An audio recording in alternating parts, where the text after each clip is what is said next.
Good afternoon, everyone, and welcome to the first England and Wales Property Forum of 2025. As ever, Ian is going to be leading an interactive session where the emphasis will be on you to ask as many interesting questions about the conveyancing process as you can. If we've already got two questions from Rena, I hope Ian's got them. If not, I'll put them on the chat anyway.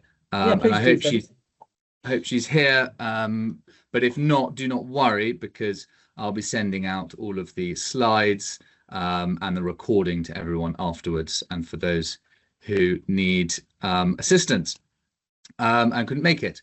Also, if you've got any questions for us, any title related legal indemnity questions for Stewart Title, please use the details that will be on the slides later to reach out to me, and I'll get back to you with answers and any information that you need. But yeah, it's been really good start to the year so far. We've got plenty of things on the agenda. So Ian, please take it away. Thanks, Freddie, and thanks once again to Stewart Title for supporting these events. As Freddie was saying, Stewart Title have an online presence whereby you can obtain policies online, and Freddie and his colleagues are also there to help you with regard to anything that's bespoke. I think the other thing that's quite interesting, Freddie, is your availability to talk to people about compliance issues relating to insurance.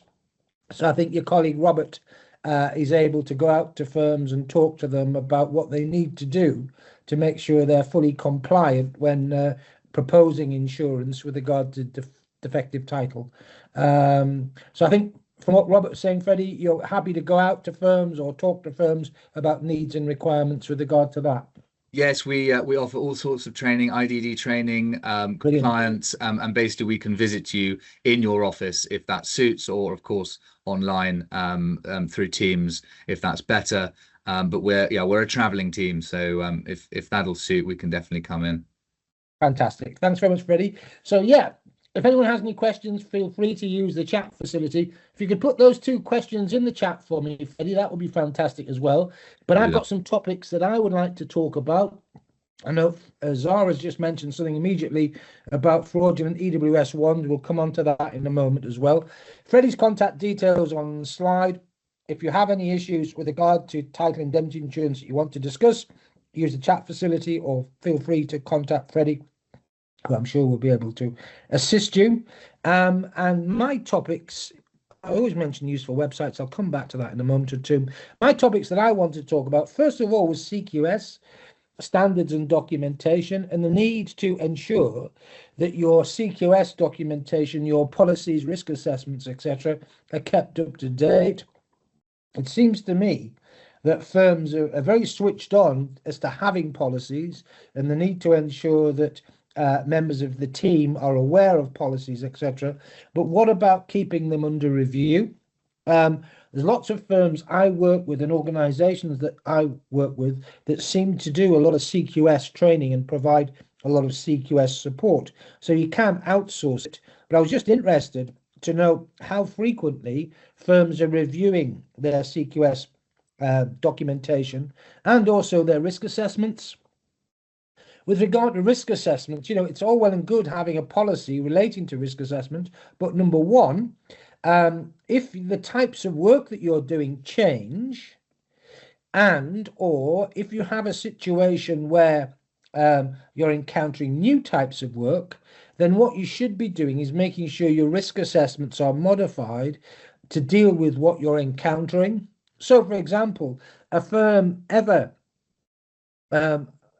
ever has a problem with regard to, or is ever encountering additional sort of client that comes in to see the firm, but then all of a sudden is getting loads of work from international clients or loads of work that involves sort of clients that aren't coming into the office, you need to revise policies. If anyone has decided that they're going to do BSA related work, then again, policies need to be revised, etc. So again, very important to do that, and important to make sure that when you are revising policies, that the team are aware of it. And the other thing that I've just seen recently, if you have a locum or you have a new recruit Does your onboarding process with regard to new staff or part-time staff or temporary staff involve them getting or becoming familiar with what you're doing concerning your policies? So again, it's all well and good saying we've got a locum coming in. Is that locum aware of what you're doing and not doing? I'll deal with Zara's point then. Anyway, Zara makes the point EWS ones being published or produced fraudulently. So companies that aren't authorized, aren't qualified to produce them, producing them. Others that are being tampered with. So the EWS one or the copy that's provided to you isn't the copy that they've got. There was quite a bit on LinkedIn about this, wasn't there, Zara, just recently? And again, we've had a fire safety engineer and surveyor saying the same thing, a real problem. So do be careful. And also remember, an EWS1 isn't a fire certificate. In essence, it's a form completed by a third party that may have some value or may not, depending on the qualification and the ability of whoever's produced it. And yeah, as Zara says, you could have a legitimate firm or a legitimate surveyor's name on it, but it hasn't been signed off by that person. So it's always worth checking. If you've got an EWS1, make sure that you've got some form of evidence to confirm you've checked whoever appears to have produced it has produced it. Thanks, Zara. Yeah, if anyone wants a link to the podcasts, there are some tips. So Zara has that. Zara, if you could put the link in the chat, that might be really useful. Okay, thank you for that. Now we've got two questions from Rena, as Freddie mentioned. Good afternoon, Rena. First question, when existing property is converted or a small development is being constructed and there's no 104, if there's already a sewage connection, does the developer need additional consent to connect? As there are now more properties being connected than the existing one that's been demolished or converted. We've had arguments back and forth on this one. Few points with this, and I'm going to put this to the room today. Anyone help Rena with that question? But there's something that flows from that I want to deal with. Then we'll have a look at answering Rena's question. Be careful where you've got a developer that has an easement for an existing building, and all of a sudden the issue is whether that easement extends to facilitate the new use. Years ago, I had a situation where a client of mine bought a police training centre that had sort of a block of accommodation for about 30 people and had obtained a the police had obtained a prescriptive right to connect to drains. But then a developer bought the site and built, I think it was 150 houses on the site. And the argument from the developer was, well, I've got a right to connect to the drain and I've got a prescriptive right to use the drains. But the argument was, well, no, you have a right to use the drains for the use that has been established for 20 years, namely temporary accommodation for police officers during training, not a right to connect to 100 and odd different units. So do be careful about easements, number one.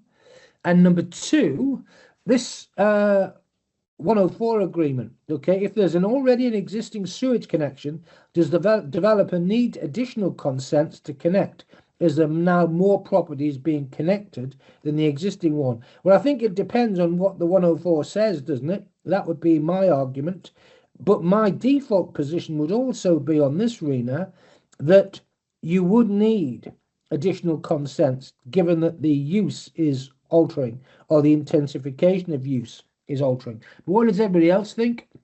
Yeah, so Zara mentions wherever small developer usually provide drainage layout plans to where the new connections are, there may not necessarily be a section 104 if only 2 or 3 plots. Yeah, I get that, Zara.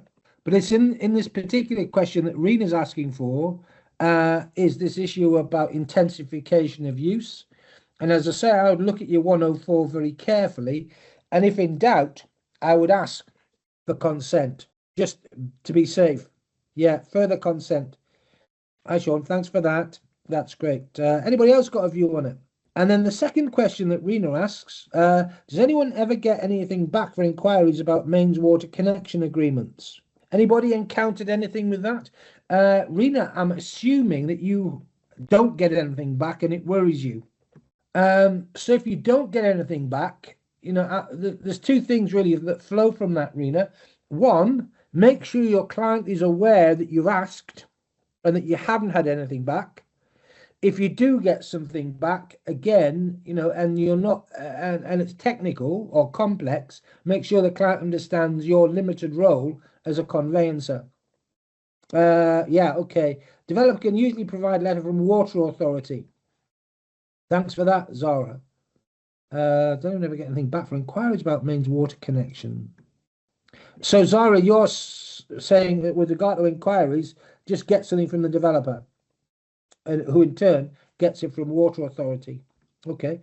Anyone have any issues with regard to private water supplies and local authority inspection and reports on private water supplies? Any issues? Any issues with regard to private drains, etc., and septic tanks as an issue? There is a guy who does a lot of work. James's name is on LinkedIn, who has a company that provides reports on private water supplies. Have you seen it? James has done some webinars with us over the years as well. Really clever guy. Again, well worth digging out his name. I've got it somewhere. If anyone's interested, I can provide that. So, Rena, have we answered your questions there? Have we dealt with them? Yeah, James Warren, there you go. Thanks, Kiri. He's a great guy, isn't he, Kiri? Have you used him? Really knowledgeable. And the other thing, Kiri, with regard to James is, he's quite approachable. So you might have a situation where, you're not sure, do I need a report or not? I trust him 100%. So, he's always straight as a die. And if he says he's needed, invariably he is. He did some great work with us on septic tanks and stuff. So, yeah, I would thoroughly recommend off-main solutions, as Kiri says. Okay, good. Any other topics or anything else that anyone else wants to talk about before I dive into my next one? Right, yes, I've had some copy of his more recently related to the mains ward. Very hit and miss. Yeah, okay. Can be, can it? The important thing, Rena, is where you are making additional inquiries on behalf of a client or undertaking additional investigative work as part of due diligence on behalf of a client, and you don't get a response or you get an incomplete response, make sure your client knows about it, Rena. So in your report, I've made additional inquiries concerning mains water. I haven't had a satisfactory response, or I've had a limited response. And therefore, there is the potential for vulnerability or liability. I think it's always good if there are issues in a conveyancing transaction and those issues have not been resolved, to ensure your client is aware that there are issues that are unresolved. I think problems can arise and claims arise where you refer to something or you're asked to investigate something and your investigations are incomplete or inconclusive. You've got to let the client know what you've done and the limitations relating to what you've done and what you've done has not or has in fact achieved. Okay, right. Well, I've got some other issues. Overriding interests. One of my pet subjects. It really does show you how sad I am. How do you deal with overriding interest in a resi conveyancing transaction? Okay, let's just start at the very beginning. The only way that you as a solicitor or conveyancer will be aware of overriding interests are if the seller discloses their existence, if a surveyor or valuer discloses their existence, or if your client sees them during inspection. Okay, so how do we deal with that when we're reporting on title, everyone and anyone? I did loads of work a couple of years ago with regard to most of the search companies that were producing forms of report on title. And the first thing I used to say to them is, this is fantastic, great template, great document, really useful for the legal profession. However, how do you deal with overriding interests? The only way I think you can properly deal with overriding interest is to make sure your buyer, and by indicating to the client the sorts of things that could be overriding interests, to check what the seller discloses, particularly in the TA forms. But remember, a seller is only obliged to disclose disclosable interest that would not, overriding interest that would not be obvious on inspection and that wouldn't be revealed on the title. Well, they're obviously not going to be revealed on the title. They could be revealed by client inspection. So if you're acting for a seller, I think you've got to say to your seller client, look, when we're completing the TA forms, we've got to disclose to the buyer any interest that potentially could be binding on the buyer. So you've got to say to your seller, the sorts of things that could be binding on the buyer are, for example, tenancies with a term of less than 3 years, certain types of prescriptive easement, etc., etc. And say to the seller, if there's anything on your property that wouldn't be obvious on inspection and isn't contained in your title, I need to know about it and I need to disclose it to the buyer. If you're acting for a buyer, I think you've got to tell the client about the importance of inspecting the property that they're purchasing. So can I ask the room, do we all do that? In your retainer, in your engagement letter, you're going to mention the importance of client inspection. Agreed? You're going to highlight to the client the importance of inspection pre-exchange. Do you tell the client what they should be looking for when they inspect? Do you tell the client about the importance of them reporting to you anything that is remotely suspected as being an overriding interest? So how do we deal with it? Rena, what would you do? Anyone else? Kiri, in your retainer, what do you do with the inspection? You're going to tell the client of the need to inspect. Yes, every firm does that. A lot of firms that I've seen do not say to the client what they should be looking out for when they inspect, and nor do they highlight the fact that the client should be reporting back to you if they have any concerns or any issues during inspection. And again, I often see firms not telling the client about the fact they could be bound by anything that they actually see, but bound by anything that they ought to have seen had they undertaken a reasonable inspection. Yes, Sue, I think this is an interesting one, isn't it? I just think that with overriding interest, all right, look, let's be honest. The chances of an overriding interest existing, slim, okay? But it's not beyond the realms of possibility, is it? And if there are overriding interests, the chances of that overriding interest being binding on your buyer client, high. Would you agree? And therefore, I think it's something that you should draw to the client's attention. No, they don't. So that's the point. But I think there's lots of things the client wouldn't understand. But nonetheless, we've got to tell them about hey, look, this could be important for you. So the way I look at it is to say to the client, look, my job is to investigate the seller's title. That involves the title deeds, the documents from the land registry, the unregistered deeds and documents. However, you could be bound by rights that aren't recorded on the title that I am not aware of, but that you will be bound by. And the sorts of things that worry me are overriding interests. Interests belonging to third parties that will be binding on you when you purchase the land. For example, anyone that has a tenancy with a term of less than 3 years, you would be bound by if it's obvious on inspection. A prescriptive easement, a right of way that's established due to long use in excess of 20 years, you would be bound by potentially. So it's this sort of thing, just flagging up the client. And what I say in sort of general terms is, if you, when you inspect the property, are aware of anyone in occupation of the property other than the sellers, or you, when you're inspecting the property, become aware of anything that could be an indicator that a third party has some rights over the land that you're acquiring, I need to know about it.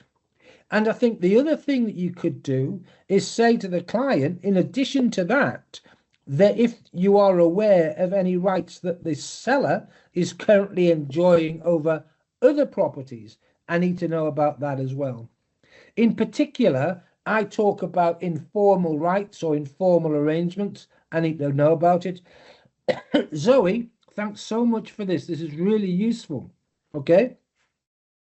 Yeah, Zoe's sort of coming at this from a slightly different angle and talking about disclosable interest. Well done, Zoe.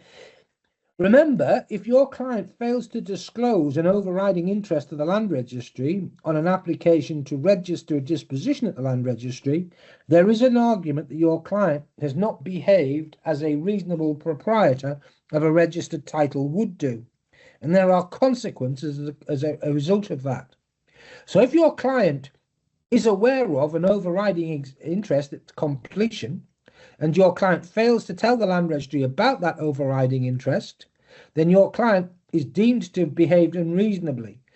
That means that if the person claiming the overriding interest subsequently tries to register that interest at the land registry and seeks rectification of your client's new title as a consequence, the right of veto that your client would have as a reasonable registered proprietor would be lost. So an overriding interest is converted to a disclosable interest at completion, and your buyer client is under an obligation to disclose that to the land registry using land registry form DI. So you're right, Zoe, that's a good point to make. Now, Zoe then goes on to explain the sorts of things that could constitute an overriding interest. And I think this is important. Now, the problem, Zoe, with this is that we're bombarding with the clients with a lot of information. And there's a danger that our client looks at it and thinks, whoa, this is what I'm paying you to do. So I think we have to spell out to the client that we're relying on the client reporting to us what they see when they inspect. And really what we're doing is protecting ourselves. So if a client comes on having completed the purchase and said, I bought the property and I bought it subject to a neighbour who has a 54 Act protected tenancy in connection with a garage and an outbuilding, at least we can say to the client, well, you should have told us about that when you inspected the property.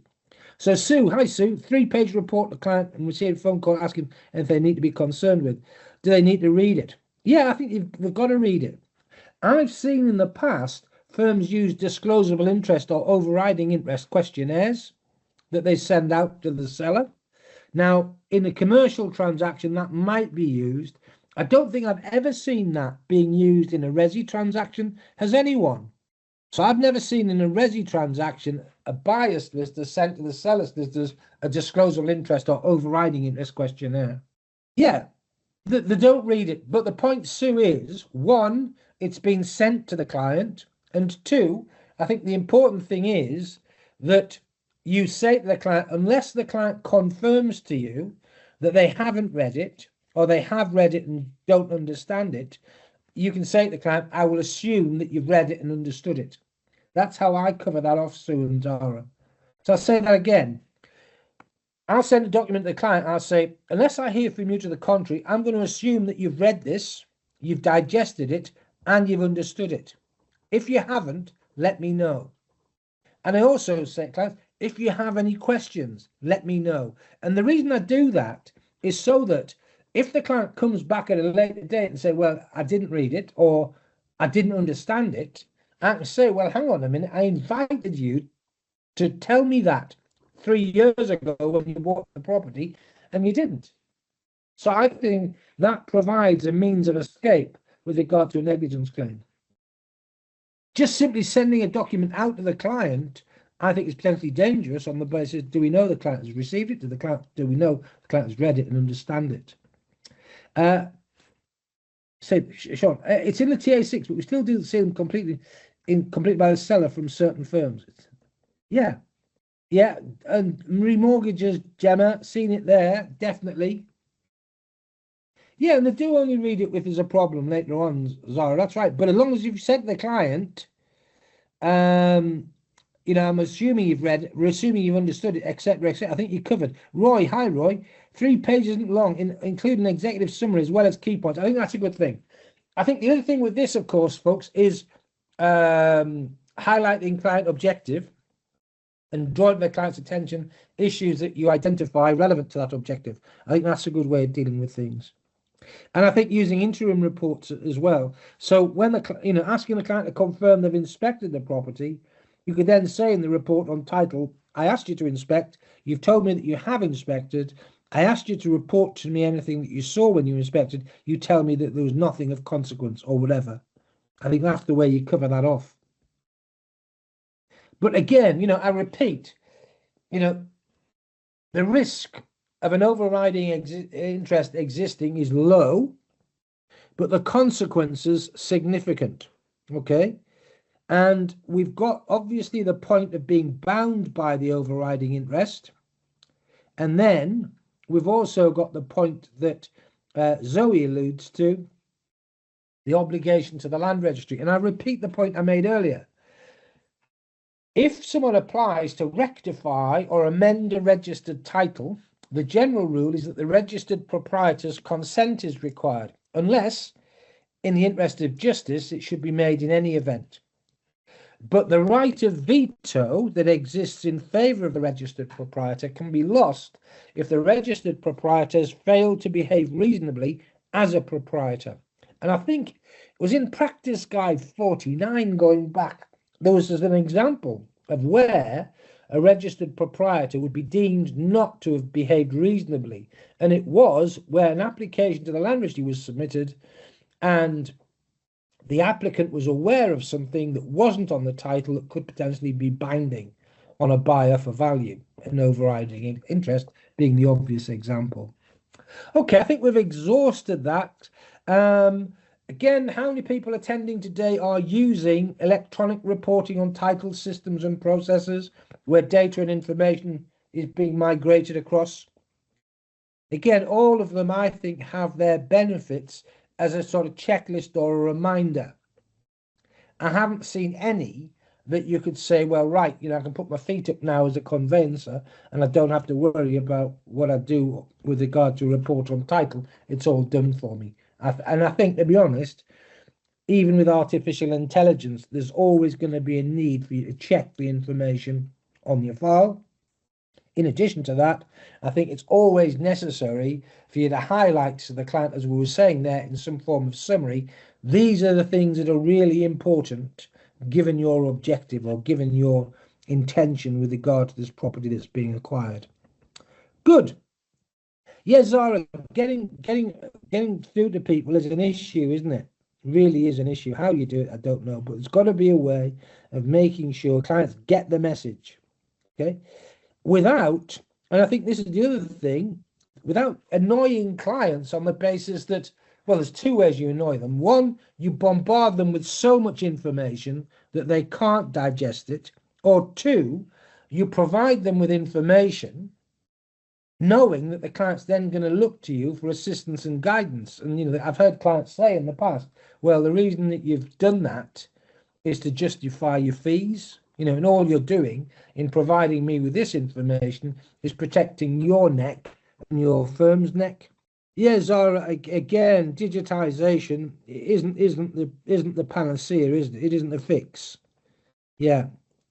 Sometimes it's useful. Sometimes, the ability to migrate data into a report can save time or give us something to check or cross-check, but some of the time it doesn't do the job that it ought. Okay, so we've covered off overriding interests. Next thing, land registry title plan. Again, I'm fairly confident that we all will send a land registry title plan to a client when we're reporting on title. Agreed? Does everyone in the report on title include a warning as to the fact that a land registry title plan cannot be relied upon? And do we refer clients? There used to be a public guide on plans and boundaries. There isn't now, but do we refer clients to Land Registry Practice Guide 40, or do we refer to Section 60 of the Land Registration Act 2002? I think you do neither. I tell you what I would recommend, if you haven't seen it already, there is a website called Property Protocols, which is a commercial property website. But on that site, there is a boundary dispute protocol. And that protocol isn't just a protocol dealing with boundary disputes, but it also is guidance for conveyancers, transactional property lawyers, and litigators as to how to deal with boundaries and how to identify legal boundaries. and problems associated with legal boundaries. It then goes on to discuss the merits of a formal boundary agreement and also the use of determined boundary applications. Remember, I think I've told you in the past, there was a case, a High Court decision, I think 4 years ago, where a judge said a formal boundary agreement is not binding on subsequent landowners. A determined boundary application successfully applied for at the land registry would be binding on subsequent owners. Yeah, well, again, Zara, right? You know, you've got a client and you set a buyer client, you send a TA form to the client and say, read this. And you say to the client, look, if what the seller says isn't correct, we can sue the seller for misrepresentation. Well, all right, yeah, that's fantastic in theory, isn't it, Zara, as a conveyancer? But the reality is there's no way your client is going to have an appetite to sue the seller for misrepresentation. So, you know, in this situation, the seller in the TA form makes a mistake about the wall and the disrepair of the wall, or lies and says there isn't a problem with the neighbour on the basis that they're worried that if they tell the truth, your client's going to back off. So your client then buys the property. There's a problem with the wall. The cost is 10 grand to the client. You then send to the client, well, we can sue the seller for misrepresentation. Do you think your buyer client is going to go skipping off to find a property litigator or to contact someone else in your firm to sue the seller? Well, they might go skipping off, but they're going to come crawling back on the basis that litigator is going to say this is going to be a really expensive exercise. Therefore, Zara, I think you're right. Self-help is the key. If there's an issue about a wall, if you're concerned about whether there's been a dispute with a neighbour, if you're worried about a shared driveway, talk to people, okay? If the seller says, yeah, we've got a shared driveway and there's never been a problem with a neighbour, ask the neighbour that shares the drive next time you visit, or Mr. So-and-so who's selling the property says there's never been any issues. Is that right? Have you had any problems or issues, etc.? Now, all right, your client might be offended, Zara. Your client might be annoyed. You know, hang on, you're asking me to do some work that really you should be doing. At the end of the day, we're potentially saving the client grief and costs. So, yeah, you know, there are lots of examples where saying to the client, look, check it. Check the, you know, a boundary wall appears to have moved or a fence has moved. Well, check. Talk to the neighbour. Yeah. Client was really had a lady who put all the TA forms. She didn't get on with the neighbour downstairs. Subsequently discovered our sellers off a trolley. So capacity issues, Zara. And again, you know, as far as that lady is concerned, well, all right, she's you know, she said what she thought was the case. You know, you can't ask for more than that. The other thing with regard to TA forms, Zara, what is your duty to check what a seller says with regard to the TA forms, the TA6 form? Do you think you are under an obligation to check everything that the seller says? Well, can I give you some good news? The answer to that question is no, you're not. You are required to check what the seller says against information that you hold on file. It would be reasonable to see what the seller has said in the TA forms, just in case there are some obvious errors. But it's not your job to check and cross-check information that the seller produces in the TA forms. However, you do need to warn a seller of the need to take the completion of the TA forms seriously. You do need to warn the seller of the potential for liability for misrepresentation. You also should warn a client who you know is lying with regard to answers in the TA form, or who you think has a cavalier attitude to information with the TA form, that, hey, look, before you go any further, do understand that you potentially could commit a criminal offence under the Fraud Act 2006 if you deliberately lie with regard to an answer in a TA form. The problem with TA forms is we've got the potential for liability for misrepresentation, but we've also got a situation where a seller would be looking at a TA form and thinking, well, if I tell the truth about the nightmare from hell neighbour next door, I'm going to put off any reasonable buyer. And therefore, let's just keep quiet about it in an effort to get this property sold. So you've got that sort of mismatch, haven't you? Zara says, what about LPE1 packs? Management company didn't indicate any issues with drains and or debt collectors visiting the property in relation to electric bill. Apparently, sellers should have known of those issues. Well, yeah, that's true. Would a management company be liable for loss with regard to that? Well, it depends how they answer the question. The other thing with LPE1s, Zara, I'm seeing management companies and landlords putting a disclaimer on them. I'm not sure that disclaimer is in fact enforceable, but I'm seeing that used quite a bit at the moment. So again, I would urge caution with regard to LPE1s. On that, the Association of Residential Managing Agents, I think, has merged with another organisation. So if you now go on the ARMA website, and the ARMA website used to have guidance about the LPE1, you're referred to another website. I'm going to dig out that because I think that new website isn't as good as the old ARMA one, but I'll come back to that. So boundary issues, again, clients need to know that as a conveyancer, it's difficult, if not impossible, to identify a legal boundary.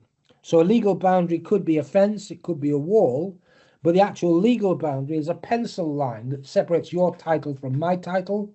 So, you know, as far as a wall is concerned, is it the east face or the west face of the wall? Is it the center point of the wall that's the boundaries?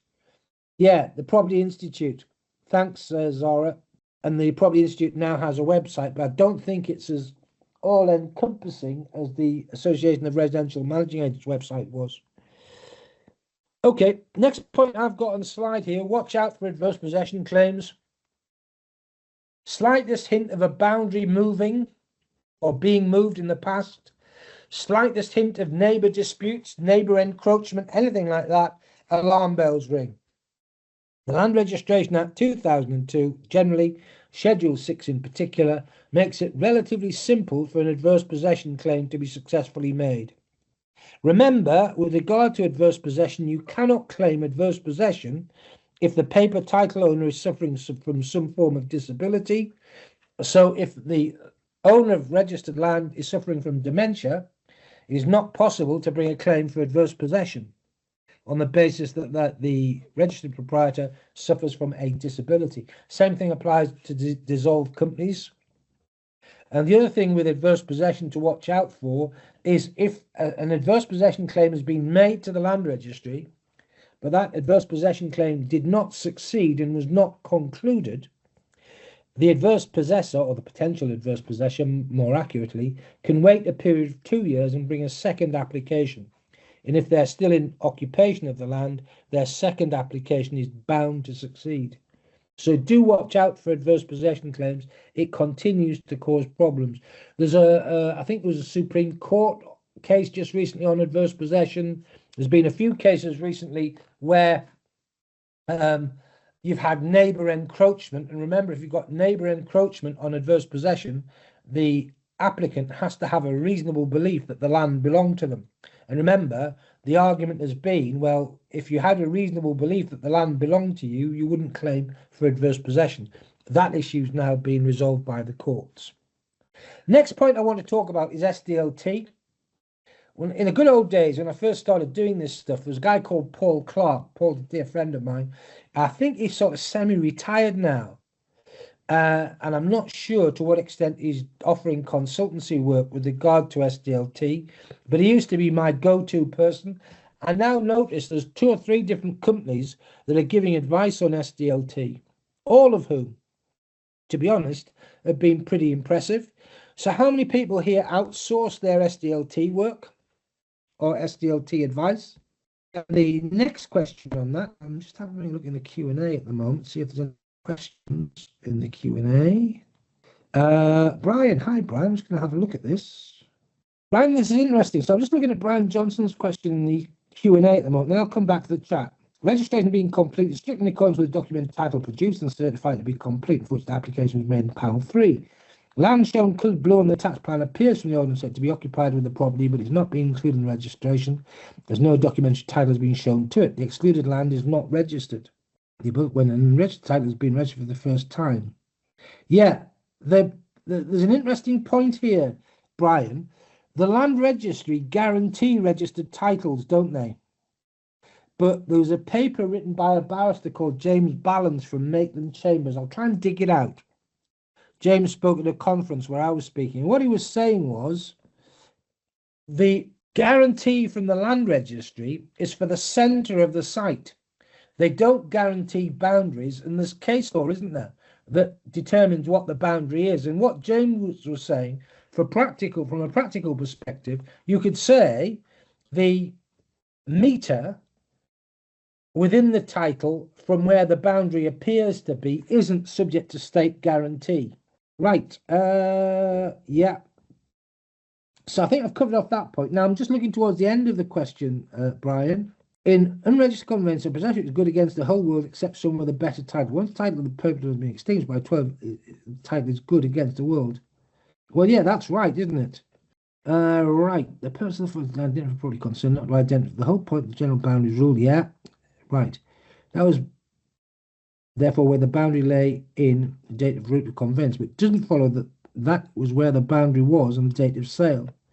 By then, the owner had used the blue land as part of his garden for the whole period of his ownership and had acquired by adverse possession. In registered land, possessory title is good against the whole world. Brian, there's been a case on this, a case in Leicestershire, wasn't there? Did you see it? I'll dig it out for you because I did a report in it in the last thing in Property Law UK. Really interesting point about exactly this issue. Unregistered land and adverse possession. Brian, I'll dig it out and I'll talk about it in the next forum, or I'll share with attendees today the report I wrote about the case. But thanks for that question, Brian. Really interesting. I'm going back to chat now if I can. I just want to talk about SDLT. Number one, from a CQS perspective, you should always, if you're calculating SDLT, get a second opinion from someone in the office or externally. And these days, there's nothing wrong with getting expert advice on SDLT issues. And the reason that I mentioned SDLT today was there was a few articles in LinkedIn about derelict buildings and about whether a derelict building or derelict residential property is residential or commercial. So again, I'll dig that out for next time, but there's some interesting stuff on it. But do be careful with SDLT liability. As a conveyancer, and I appreciate that, Sue, as a conveyancer, you're supposed to have general knowledge about SDLT liability. You're supposed to have knowledge about surcharges and reliefs, but you can seek or advise a client that it's necessary to seek specialist advice with certain types of transaction. Yeah, Zoe, I think the point is, one, you're under a duty to ask someone in the firm to check what you've identified with regard to SDLT liability, i.e. what the liability is, what your calculation is, etc. And then there's a second point, Zoe, which you quite rightly say, that if the client is buying, I don't know, a large property with other dwellings within it, and large garden and grounds and paddocks, etc., you can get specialist SDLT advice. And I've come across 3 companies now that are providing that independent tax advice, as well as there's a set of chambers in London, isn't there, that deals with SDLT issues as well. And the next point with regard to SDLT is we need to make sure that clients understand that we're relying on information that they're producing. So if that information isn't correct, SDLT returns that we submit might not be accurate. So clients need to know about penalties, surcharges, interest, etc. that can accrue. I mentioned to you in the past about apportionments for SDLT purposes in the contract. Again, be careful. If we're apportioning purchase price on the basis that buyers paying for contents, etc., we want valuation relating to those contents where the apportionment will have a significant bearing on SDLT liability. And the other thing with regard to SDLT is to make sure that clients understand the need to submit a return. Do watch out where additional returns are required. Are you dealing with the need for the submission of the additional return, or you're concluding the file but reminding the client of the need for the return? Another question. Rent charges, state rent charge with buyer signing direct deed of covenant. What are the chances there of a claim being successful for non-payment of service charge under section 121? Right. Well, the issue with regard to section 121 is the issue of the remedies that are available to the rent charge owner. And what worries lenders is the ability of the rent charge owner to create a lease over the title of the rent charge payer, which acts as security for the outstanding estate rent charge. That applies to old-fashioned rent charges and estate rent charges. Some developers will include provision that says section 121 is excluded. 121 specifically provides that it can be excluded by agreement between the parties, but where that isn't the case, section 121 gives the rent charge owner a significant lever with regard to enforcing the outstanding rent charge. What I've seen a lot of rent charge owners do is create the lease relating to relatively nominal amounts of estate rent charge that are outstanding, and then using the creation of the lease as a lever to extract profit and costs from the rent charge payer. So I hope I've answered that question. What chances are there of claiming successful non-payment of service charge under section 121, where the buyer signs a direct deed of covenant? If there is a viable estate rent charge that is due and owing and section 121 has not been excluded, I think the execution of a direct deed of covenant would not preclude a section 121 application. Roy, hi Roy, a well-drafted should exclude enforcement remedies. I agree, and it would be seen as defective. Well done, Roy. I would report that to lender, and I would report it to client. A well-drafted estate rent charge should have obligations on the rent charge owner, demanding payment, sending reminders for demanding payment, and should limit enforceability. And I think the other thing that a well-drafted estate rent charge should provide for is that the estate rent charge is only recoverable insofar as the rent charge is reasonable. And there should be some provision, I think, Roy, to say if there is dispute, it's dealt with by way of ADR. I don't know what you think to those points, Roy, but you're right with your point. Anyone else got any points with regard to SDLT or anything else about the question concerning rent charges? You do know an old-fashioned rent charge can be bought out, and an old-fashioned rent charge can be apportioned, but that an estate rent charge is not an old-fashioned rent charge. So old-fashioned rent charges, I think, have to be abolished, don't they, by 2030? And you can buy out the rent charge. I tell you what, the other thing I read about, you can claim adverse possession relating to a rent charge. If a rent charge exists but hasn't been demanded or hasn't been paid, if the land is registered for a period in excess of 10 years, you can claim adverse possession for the rent charge, the net effect of which is the rent charge is extinguished. Don't know if you've seen that. That makes sense for everyone. Yeah, 37, is it, Brian? I thought it was 2030. Crikey, got a bit more to wait. But that won't apply to the modern estate rent charges. Other things, estate rent charges can apply theoretically to a leasehold title. So you could have a service charge and an estate rent charge as well. Yeah, Roy, they are. That's not enforced yet, is it? I don't think. I mean, there's parts of the Leasehold Freehold Reform Act that are enforced and part that aren't. And again, that's actually enforced now, Roy. All right, thanks for that. And the other thing with regard to that, we've just been talking about common hold earlier today, and I mean, there's legislation last October. Thanks very much, Roy, for that. Common hold coming out of the woodwork next year, we think, or this year, with regard to draft legislation, likely to be enforced year after, we think. Okay, Trish. Hi, Trish. I haven't had the chance to look at that as yet. Estate on a shared ownership property selling where the seller is staircasing. Not sure if you've had the chance to read it. Yeah. Trish, send it to Zara, send it to me again, and we'll have a look at it. And we'll discuss it next time. Zara's my guru on the shared ownership front. But an estate rent charge in connection with a shared ownership lease is a nightmare, in my view. And as I say, what I'll try and try and have a look at that this afternoon for you as well, if I may, Trish. I'll just make a note. In fact, I'll just take a photograph of the slide. So I've got it, and we'll get back to you. Okay, anyone else got any burning topics at the moment? Do you know all this talk about SDLT and the sort of changes to SDLT generating loads of business? Are you finding that, or are you finding you're just busy anyway? So how many of you are getting instructions, desperate to proceed because of potential SDLT savings?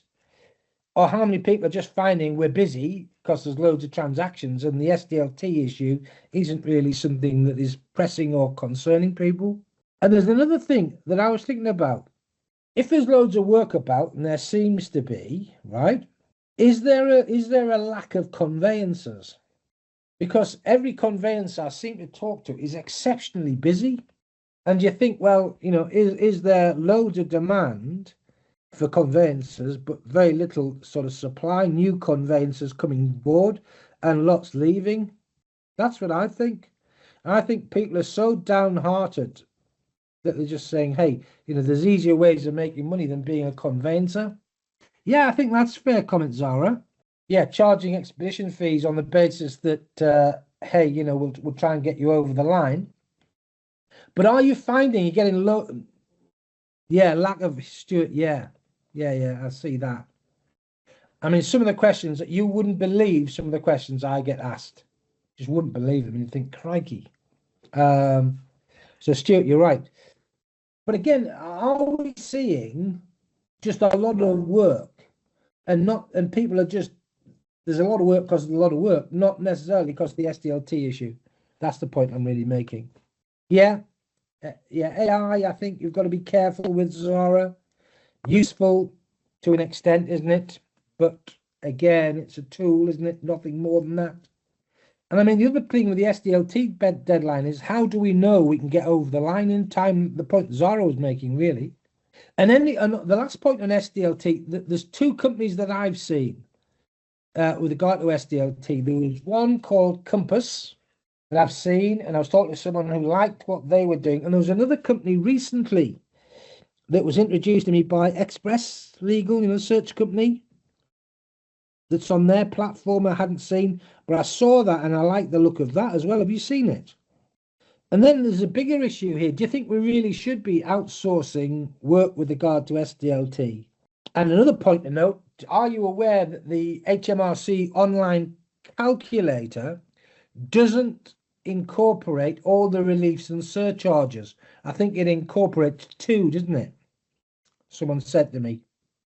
No integrations are. Well, I think that's the big thing I say to all software companies and all case management companies, search companies and everything else. Hey, I don't care what you do. What I really want is your system talking to all the other systems.